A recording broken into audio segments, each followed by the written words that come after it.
Hi mga moms! Good day! So nandito ako ngayon sa store. Para may mga eyeliner pa ako galing sa event kagabi. Hindi ko natanggal maigi. So andito ako ngayon sa Mamshi Eatery to check my store. Nalimutan ko yung tubig ka. So andito ako ngayon kasi hi!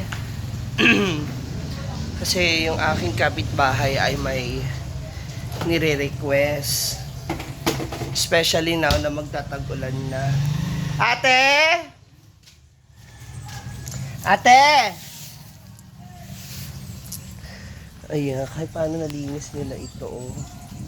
Thank you so much sa aking mababait na kapitbahay. Ay! Hala. Ano man to? Ate! Nay! Kasi itong likod namin, kapag umuulan talaga, alin dito yung ano sinasabi mo? I-gawin Ayun ba? Yung ano ba? Yung yero ba? Lagyan ng sanda yun ba? ng alulod. Lagyan. Tapos, yung tubig doon banda. Doon ipaano daan. Paano ang magiging ano niya? Lagyan lang dyan ng sanda yung. Pababa? Hindi, dyan ano mo na. Ganun oh. Asa? Okay. Kaya, simpleng sanda yung lang yun. Simpleng sanda yung lang. Para yung tubig. Para yung tubig, diretso doon. Total, hindi naman yan papasok yung tubig dito sa'yo eh. Diretso yan doon. Sa labas. Yung nga iniisip ko eh. Kahit ganyan lang kalaki na ano PVC. Yung gagamitin. Hindi naman magbabara yan. Ay, hindi naman siguro yan magbabara. Parang ano lang yan, parang alam ng carpentero yan eh. Parang anuhan lang nila dito ng konti ba oh. Tapos ididikit nila yan sa mayero. Okay, Parang okay. lagyan nila ng konting ganyan oh. Parang butasan nilang konting ganyan. Tapos yun yung idikit dun sa pinakadulo ng yero. Yun man yung ginawa nila ate ko dun sa bahay. Dati. Simpleng sandayong lang siya para yung Tubig. malakas yung tubig. Kasi pag malakas po ang tubig, dito pumupunta kay nanay sa kabila. Yung mga tubig na nandito, pumupunta doon sa kanya. Mababa kasi dyan eh.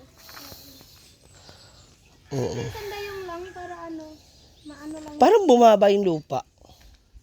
Yung alam mo yung kakaulan-ulan. Tapos yung tinatawag sa Bisaya na ano ba? Yung tawag dito. Baganaw ba? Na isasama yung lupa. Lupa. Buti, ay, nag-ano pala kayo dyan, tapyas. Nag-ano-ano ako, nagdamo-damo ako bago kami pumunta doon sa bahay. Nagdamo-damo ako. Kaya natakot ako sa ahas ba? Kaya nga, lalo magtatag-ulan na. Takot ako sa ahas na. Ang ganda na yung malinis.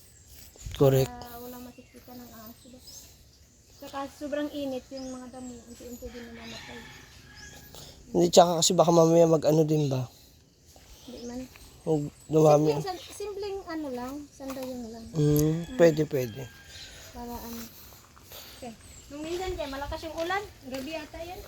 Hindi nakatulog si nanay kaya pumasok Yung tubig? Dito banda sa kanya. Dito pumasok yung tubig. Okay. Ginabantay niya, nagganon-ganon siya. Nanggaling. Walis. Pero kasi dati pa talaga yan. Pero paano yan? Yung tubig galing dito talaga yung punta. Hindi, feeling ko dapat ito talaga ang paggawa natin. Gawa ng kanal. Oo, yung palabas. Ito, hindi to sa... Kasi para yung galing doon, dito ang daan. Kasi nababarahan ito eh, no? Wala kasi maayos na drainage dito. Palabas. Kaya pagdating doon sa harap natin, barado na. Magbabara na kaagad. Tulog man sila. Saglit lang ah. Sige lang, ate. Hindi, para at least alam. Lang kahit simpleng sandayong lang siya. Para alam na. Ano to mga kahoy mo? Ano, sisibakin, panggaming panggatong. Okay. Ano, gising na si Boy sa katiting. Ako nga ako na Kasi may panggatong sila dyan. Agay! Napilay man ang ating lamesa dito. Ayan, sobrang init ng panahon. Kaya nagbabasa tayo dito sa store. So, para may anahan din, mabawasan yung alikabok. And, yung ating, what do you call this? Yung kanyang sapin ba, papalitan ko. Kasi yun, sira na yung iba. Yung iba pa, okay pa naman. Pero yung mga sapin, gusto ko siya papalitan para bago din. Para di naman nakakaya sa ating mga suki. Hindi pa kami nakapag-ayos. Oh. Ito pala. Not maayos yung panel dito kasi hindi po siya doon nagche-charge naman siya, kaya lang mas maganda kung araw na araw. Nandun naman pala yung panel niya. Tapos papaalis ko rin tong ano na to. Patanggal ko. Naku, ayan ang mga bumps. Kumulimlim na rito at kumikidlat-kidlat na. So, mamaya makita natin kung ano magiging sitwasyon dito kapag umulan. Isang isipan na lang tayo kung ano yung pwede natin gawin. Especially na pagpasok nito hanggang June, tag-ulan. So, abangan natin, bantayan natin.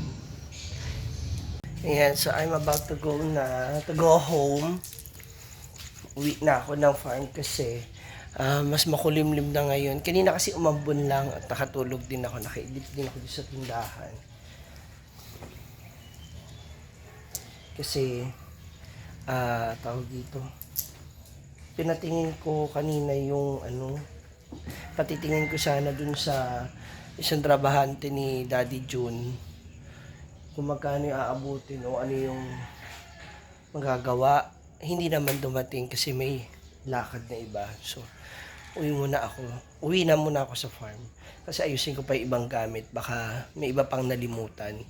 And I think nakauwi na rin sila Brenda mula sa kanilang games ng pickleball. So, see you there. May dala pala. May pinadala si Nanay Ana. Wow. So, naubos na ni Nanay Ana yung baboy. Sana all. Pak, yung ihaw? Katay. Sa inyo kasi, Ihaw, yung luto na. tapos yung ihaw. Isa yan dito.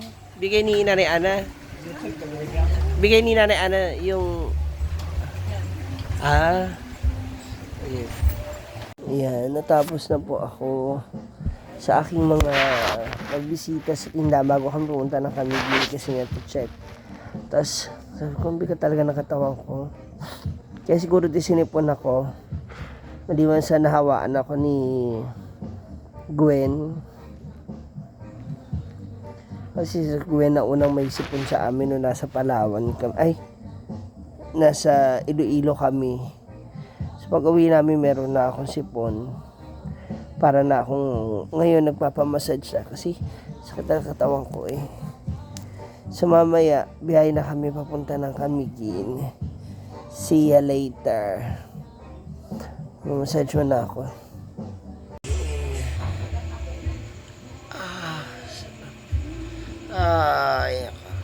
Sarap. I love the feeling. Ayan.